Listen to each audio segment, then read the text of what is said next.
અમે બધા અત્યારે સાથે વનભોજન કરી રહ્યા છીએ। તો આ જે ફેમિલી છે એ અહીં ઘણીવાર આવે છે। તો આ બધા બહેનો જે છે એમાંથી આ બહેન છે એ બોલી નથી શકતા। આખું હેડંબાવન જંગલ હતું, આખી ટેકરી હતી। આ ટેકરી ઉપર ગાયો ભેંસો ચરાવવા। કાળ ભૈરવ દાદાની મૂર્તિ તમે વિડીયોમાં દર્શન કરી શકો છો। કુંવરિયાઓએ કીધું ગોકર્ણ કે આવું થાય છે, અમને તપાસ કરાય કે શું છે। બધાને હર હર મહાદેવ। મિત્રો આ છે સિદ્ધનાથ મહાદેવનું મંદિર। થોડી વારમાં આપણે જઈશું દર્શન કરવા માટે। તમે વિડીયોમાં બન્યા રહેજો મિત્રો।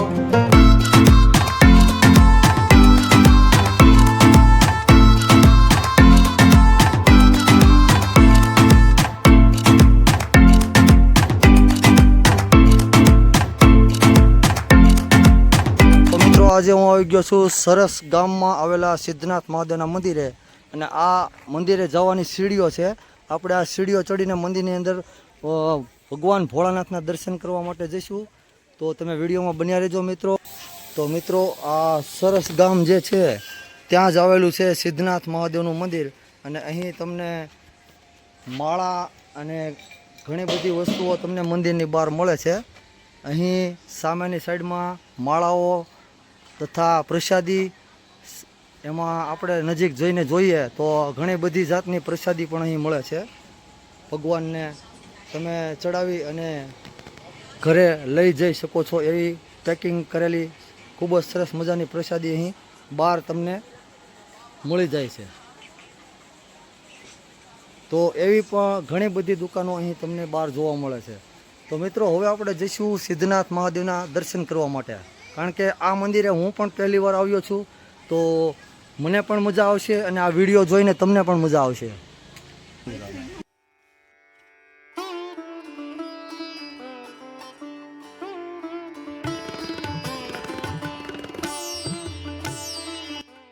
તો મિત્રો તમે મંદિરની અંદર દાખલ થાવ એટલે તમને આ જે સામે દેખાય છે ત્યાં દીપમાળા કરવામાં આવે છે।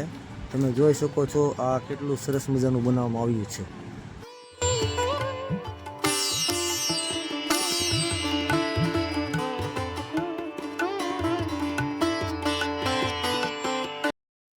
તો મિત્રો આપણે આ રીતે આમ આગળ ચાલી અને મંદિરની અંદર એન્ટર થઈશું। તો મિત્રો આ તમને જે સામે દેખાય છે એ છે સિદ્ધનાથ મહાદેવનું મંદિર। તો હવે આપણે જઈશું શિવલિંગના દર્શન કરવા માટે। તો મિત્રો આ છે સિદ્ધનાથ મહાદેવનું મંદિર। થોડી વારમાં આપણે જઈશું દર્શન કરવા માટે। તમે વિડીયોમાં બન્યા રહેજો મિત્રો, કારણ કે આ જે શિવલિંગ છે ખૂબ જ જૂનો ઇતિહાસ ધરાવે છે અને ખૂબ જ જૂનું હોવાનું મનાય છે। ચાલો મિત્રો આપણે જઈએ મંદિરની અંદર દર્શન કરવા માટે। તો મિત્રો આ છે સિદ્ધનાથ મહાદેવનું શિવલિંગ, તમે દર્શન કરી શકો છો। અને આવું શિવલિંગ તમને લગભગ કોઈ જગ્યાએ જોવા નહીં મળે। તો મિત્રો તમે સુરત બાજુ આવો તો એકવાર જરૂર આ મંદિરે દર્શન કરવા માટે જરૂર આવજો, કારણ કે આ જે શિવલિંગ છે ખૂબ જૂનો ઇતિહાસ ધરાવે છે અને આ જે શિવલિંગનો આકાર છે એ કંઈક અલગ જ છે। તો એકવાર આ શિવલિંગના દર્શન કરવા તમે જરૂર આવજો।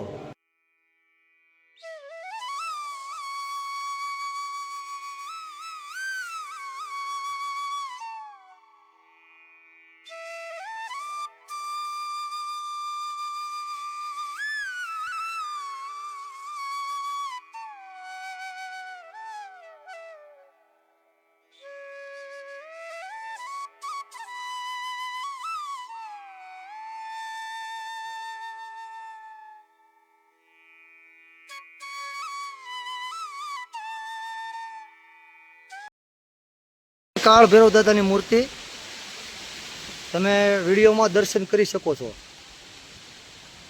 અને આ જે જગ્યા છે કદાચ ખૂબ જ જૂની છે। તો આનો ઇતિહાસ આપણે એક અહીંના જે મહંત છે એમની પાસેથી બની શકે તો જાણીશું। તો તમે વિડીયોમાં બન્યા રહેજો મિત્રો।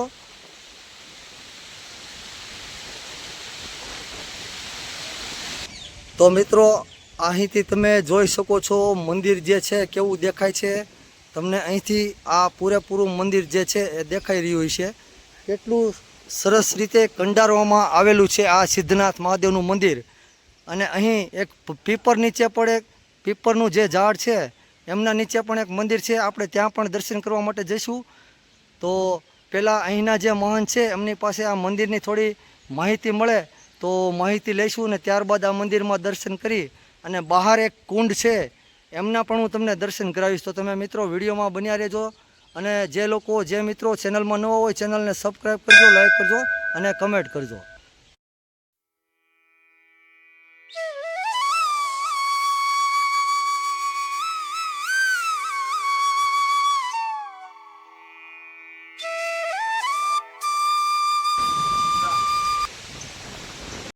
તો મિત્રો આપણે સિદ્ધનાથ મહાદેવના મંદિરના દર્શન કરી લીધા.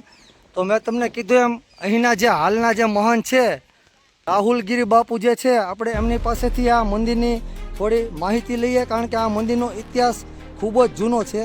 તો આ આપણી સામે ઊભા છે એ જ છે રાહુલગીરી બાપુ. બાપુ મહાદેવ, તો તમે આ મંદિર વિશે થોડી માહિતી આપી શકો છો? પૌરાણિક મંદિર છે. આ મંદિરની પૂજા રાજા રામચંદ્રજી, આ મંદિરની પૂજા રાજા રામચંદ્રજીએ જાતે કરી. રાવણ બ્રાહ્મણ હતા. આખું હેડંબાવન જંગલ હતું, આખી ટેકરી હતી. આ ટેકરી ઉપર ગાયો ભેંસો ચરાવવા આવતી. કામધેનુ ગાયોનું દૂધનો અભિષેક અહીંયા જાત જ થઈ જાય. હા, ગોવારિયાઓએ કીધું ગોકર્ણ કે આવું થાય છે. એમણે તપાસ કરાવી કે શું છે, તો અહીંયા ગાયનો અભિષેક જાત જ થઈ જાય. વાહ, મહાદેવ મહાદેવ. પછી ગોકર્ણ ઋષિ સમાધિમાં બેઠા સામે, તમે પછી જોઈશો. ત્યાં સમાધિમાં બેઠા, એમને તપ કર્યું. એમને દેખાયું કે સાક્ષાત મહાદેવ છે જમીનની અંદર. હા, એમને તપ કર્યું, એના તપોબળથી જમીન થાય છે. હા, અને દાદા બહાર વાહ, મહાદેવ મહાદેવ. દાદા બહાર એ સમયની અંદર મંદિર નાનું. આપણું દાદા જે સ્વયંભૂ છે. હા, લૂંટારોને ખબર નહીં હતી કે આ લિંગ સ્વયંભૂ નથી. હા, અહીંયા ખજાનાના લોભથી દાદા ઉપર આક્રમણ કર્યું. હા, દાદાને ખંડિત કર્યો. દાદા કોપાયમાન થયા અને ઘોડાનું રૂપ લઈને લશ્કરોનો નાશ કર્યો. વાહ ભાઈ વાહ, જય ભોળાનાથ. આપણા હિન્દુ ધર્મમાં ખંડિત મૂર્તિની પૂજા નથી. હા, દાદાએ અહીંયાથી જવું હતું ને, હા, સાક્ષાત ગંગા માતાને પ્રાર્થના કરી કે તમે મારી જટામાં સમાઈ જાઓ હા, તો મારો ઉદ્ધાર થાય. એ દિવસે તો મક્ષર સુદ 11, હા, તે દિવસે દાદાની સાલ કહેવાય. હા, તે દિવસ લઈને આજ સુધી અવિરત છિદ્ર સ્વરૂપે ગંગા માતા અવિરત વહતા જ રહે. હા. તો બાપુ, આ જે મંદિર છે આપણે અત્યારે પાછળ જે જોઈ રહ્યા છીએ, આ મંદિર તમે અંદાજે આ મંદિરને અત્યારે કેટલા વર્ષ થયા છે? ગાયકવાડ રાજા સમયનું મંદિર છે. હા, રાજાએ આ 15,000ની રાજાને પોતાને ખુદને પોટલી મળેલી. એ હા. પોટલીમાંથી આ મંદિરનું નિર્માણ કરવામાં આવ્યું. હા, અને અને તમે જે આજુબાજુ આ ધર્મશાળા જોઈ રહ્યા છો, હા, પાછળ એક દરિયા કિનારો સોહાણી નગરી તણાઈને આવી હતી અને એના લાકડામાંથી આ ધર્મશાળા બનાવવામાં આવી છે. વાહ ભાઈ વાહ. અને અહીંયા શ્રાવણ મહિનો, મહાશિવરાત્રિ, દાદાની સાલગીરા બહુ ધૂમધામથી ઉજવાય છે. વાહ. લાખો પબ્લિકો આવે છે અને બધાને બહુ શ્રદ્ધા છે દાદા ઉપર. એક બીજો પ્રશ્ન છે, આ મંદિરની બાજુમાં જે કેસરી કલરના શિવલિંગ જોવા મળે છે એ શેના છે? આ જે સામેના છે? પૂર્વજો છે, હા, અમારા વડીલો છે, એમની જીવતી સમાધિઓ છે. આ જેટલી તમે જોઈ રહ્યા છો હા. એ બધી અમારી જીવતી સમાધિઓ છે. તો મિત્રો તમે સામે જે જોઈ રહ્યા છો એ શિવલિંગ જે છે કેસરી કલર, થોડી વારમાં હું તમને ત્યાં નજીક જઈને દર્શન કરાવીશ. અને આ બાપુએ કીધું તે એમના પૂર્વજોની જીવતી સમાધિ જે છે એમની શિવલિંગો છે. તો આપણે થોડી વારમાં ત્યાં નજીક જઈને દર્શન કરીશું. આ મંદિરની હવે બીજી કોઈ માહિતી આમ બહાર કાંઈ જોયા જેવું? બહાર જોવા જેવું છે, નીચે રામકુંડ છે. હા, રાજા રામચંદ્રજીએ બનાવ્યું છે. હા, રાવણ બ્રાહ્મણ હતા. હા. એમની રામે એમને હત્યા કરી. તો એનો બ્રહ્મ હત્યાનો દોષ લાગે એ નિવારવા માટે રાજા રામચંદ્રજી અહીંયા આવ્યા. હા, હનુમાન દાદા બાજુમાં 2 કિલોમીટર કપાસી ગામ છે. હા, કપાસી ગામ બ્રાહ્મણો કાશીથી પોતાના ખભા ઉપર બેસાડીને લાવ્યા હતા. વાહ ભાઈ વાહ. અને ત્યાં આજે સાક્ષાત હનુમાન દાદા ત્યાં વિરાજમાન છે. બ્રાહ્મણો અહીં આવ્યા. બ્રાહ્મણોએ એવું કીધું કે અહીંયા નવા માટે અમને મીઠું જળ જોઈશે. હા, રાજા રામચંદ્ર બા માણીને અહીંયા મીઠું પાણી કાઢ્યું. એટલે એટલે આ રામકુંડ છે. હા. એટલે આ વસ્તુ જોવા જેવું છે. તો મિત્રો, બાપુએ ખૂબ સરસ મજાની વાત કરી આ રામકુંડનો જે ઇતિહાસ છે એ પણ બાપુએ કીધો, આ મંદિરનો ઇતિહાસ છે એ પણ બાપુએ કીધો, અને સામે જે શિવલિંગ છે એ એમના પૂર્વજોનું છે, પૂર્વજોના જે છે એ પણ એમણે બતાવ્યું. તો આ મંદિરનો ઇતિહાસ છે ખૂબ જ જૂનો છે.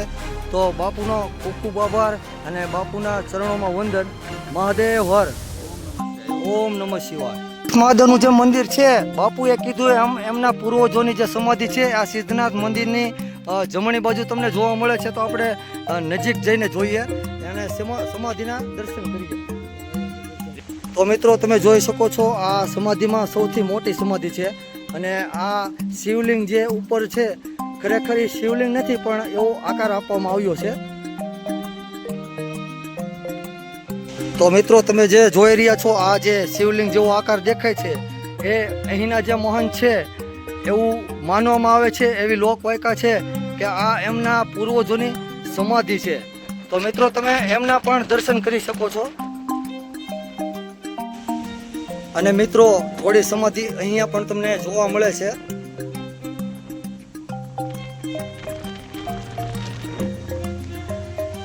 તો તમે એમના દર્શન કરી શકો છો. આ જે મહંત છે એમના પૂર્વજોની સમાધિ છે એવું માનવામાં આવે છે.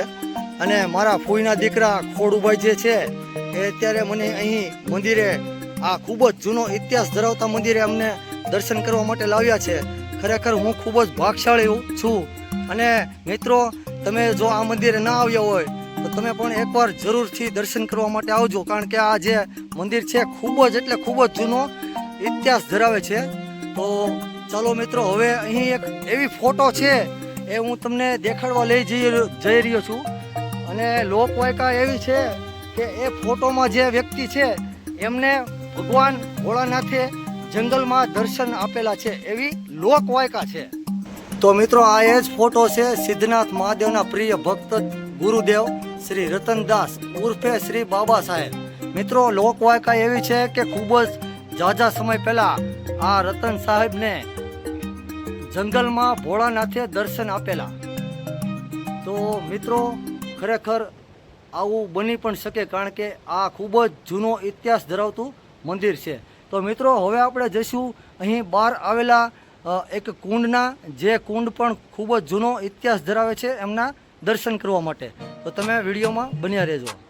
શકો છો આ જે બહેનો બેઠા છે મારી સામે એ અમે બધા સાથે જ આવ્યા છીએ, અને ખરેખર સગી બહેનો કરતાં પણ વિશેષ માન આપે છે આ બહેનો. અને એમાંથી આ બહેન જે છે એ આપણને બતાવશે કે આ મંદિર જે છે એ અહીં કેટલી વાર આવેલા છે. અમે દિવાળી ઉપર આવતા ને અહીંયા ચાલીને આવતા ને અહીંયા ભોજન કરીને જમતા ને અહીંયા આવતા વર્ષો વર્ષ દિવાળી ઉપર. તો તમને અહીંયા આ મંદિર આવો તો આમ તમને કેવો અહેસાસ થાય છે? અમને બહુ મજા આવે ને અહીંયા મજા. તમને આમ કેવો અહેસાસ થાય ભગવાન શિવના દર્શન કરીને? દર્શન કરવાની બહુ મજા આવે, આનંદ થાય. આનંદ થાય છે, કારણ કે આ શિવલિંગ જે છે ખૂબ જૂનો ઇતિહાસ ધરાવે છે મિત્રો. તો અમે બધા અત્યારે સાથે વનભોજન કરી રહ્યા છીએ. તમે વિડીયોમાં જોઈ શકો છો આ બહેનો જે છે ઘણું બધું ફ્રૂટ લઈને આવ્યા છે. એમાં કેળા દેખાતા છે તમને. અને આ બેન જે છે સરસ મજાની કેરી સુધારી રહ્યા છે, તમે જોઈ શકો છો. અને કેરીની સિઝન તો પૂરી થવા આવી મિત્રો, પણ હજી અમારા નસીબમાં કેરીનો સ્વાદ હશે કદાચ. અને આ બહેન જે છે સામે બેઠા છે મિત્રો, એમને મેં મારા બહેન બનાવેલા છે. તો આ બધા બહેનો જે છે એમાંથી આ બહેન છે એ બોલી નથી શકતા, પણ એમાં તો આપણું કંઈ ચાલે નહીં. એ છતાં આપણે ભગવાન ભોળાનાથ પાસે પ્રાર્થના કરીએ છીએ કે ક્યારેક આ બોલી શકે. તો ચાલો મિત્રો હવે તમે પણ નાસ્તો કરવા અને અમે પણ વનભોજન કરી લઈએ. આપણે સિદ્ધનાથ મહાદેવના મંદિરના દર્શન કરી લીધા. ત્યાંના મહંત પાસેથી આ મંદિર વિશે ખૂબ સરસ મજાની જાણકારી લીધી. તો મિત્રો આ સામે તમે જોઈ રહ્યા છો એ જ છે સિદ્ધનાથ મહાદેવનું મંદિર. તો મિત્રો અહીં બહાર નીકળતા તમને બીજા મંદિર પણ જોવા મળે છે. તો આપણે ત્યાં પણ દર્શન કરવા માટે જઈશું. તો તમે વિડીયોમાં બન્યા રહેજો મિત્રો. તો અહીં આપણે સિદ્ધનાથ મહાદેવના મંદિરે જમણી બાજુ તમને એક બીજું શિવાલય જોવા મળે છે. તો મિત્રો તમે એમના પણ દર્શન કરી શકો છો.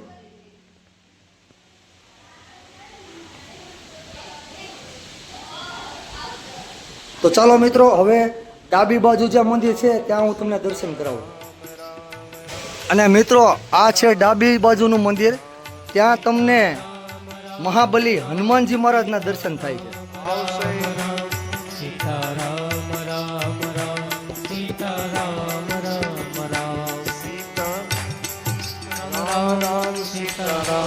તો મિત્રો આપણે અત્યારે આવ્યા છીએ સિદ્ધનાથ મહાદેવના મંદિરે. આપણે સિદ્ધનાથ મહાદેવ મંદિરે દર્શન કરી લીધા અને ત્યાંના મહંત જે હતા એમણે પણ ખૂબ સરસ મજાની માહિતી આપી. તો એમની માહિતી મુજબ અત્યારે આપણે જ્યાં ઊભા છીએ એમની એકદમ જ પાછળ એ કુંડ આવેલો છે. તો આપણે ત્યાં કુંડમાં દર્શન કરવા માટે જઈ રહ્યા છીએ. તો તમે વિડીયોમાં બન્યા રહેજો. તો મિત્રો બાપુએ કીધું એમ આ છે ગોકર્ણ મુનિની સમાધિ મંદિર અને એમની જ બાજુમાં શ્રી રામકુંડ આવેલો છે. તો પહેલાં આપણે આ સમાધિ મંદિરમાં દર્શન કરીશું અને ત્યારબાદ હું તમને રામકુંડના દર્શન કરાવીશ.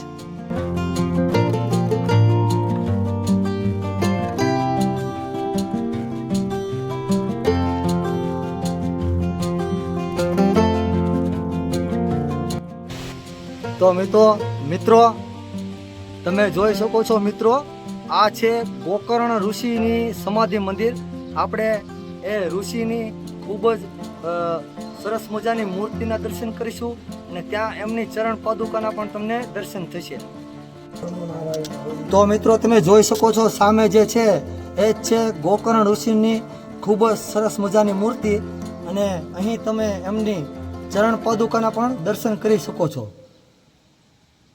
અને મિત્રો આ જે સમાધિ મંદિર છે એમની જ સામે આવેલો છે રામકુંડ. તો હવે આપણે જઈએ રામકુંડના દર્શન કરવા માટે. તો મિત્રો બાપુએ જેમ કીધું એમ આ એ જ રામકુંડ છે અને આ તમે અહીં આવો ગમે ત્યારે તો આ રામકુંડ જે છે એમની બહાર તમને બોર્ડ જોવા મળશે એક. એ બોર્ડમાં આ રામકુંડનો પૂરો ઇતિહાસ દર્શાવવામાં આવેલો છે. તો તમે અહીંયા આવો ત્યારે આ બોર્ડ એકવાર જરૂર વાંચજો. એમાં તમને આ રામકુંડનો પૂરેપૂરો ઇતિહાસ જોવા મળશે. તો ચાલો મિત્રો હવે આપણે જઈએ રામકુંડના દર્શન કરવા માટે. તો મિત્રો તમે જોઈ શકો છો આ જ છે રામકુંડ. તમે વિડીયોમાં જોઈ શકો છો.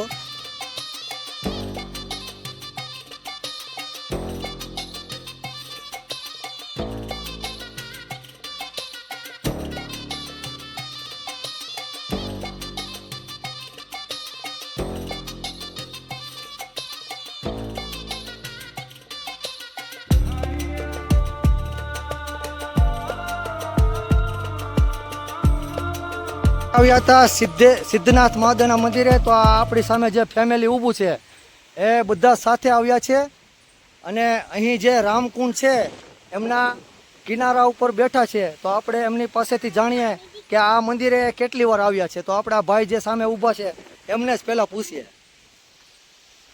હું આ મંદિરે લગભગ શિવરાત્રિના દિવસે અમે આવતા છીએ બધા સાથે. બધા સાથે છો? બધા સાથે છીએ. હા. અમે શિવરાત્રિના દિવસે અહીંયા આવીએ છીએ દર્શન કરવા. અહીંયા સારું લાગે છે અમને આવવામાં. ભગવાન શિવ મહાદેવજીને દર્શન કરવા આવીએ છીએ અમે અહીંયા. અને આ જે મહાદેવનું મંદિર છે ત્યાંથી દરિયો કેટલો દૂર થાય છે આમ અંદાજે? દરિયો કંઈ વધારે દૂર નહીં, તે નજીક જ છે. હા. અને મિત્રો તમે અહીં આની પહેલા કેટલી વાર આવેલા અહીંયા? અહીંયા તો અમે તો ઘણા વર્ષોથી આવીએ છીએ. તો તમારું આમ મૂળ વતન?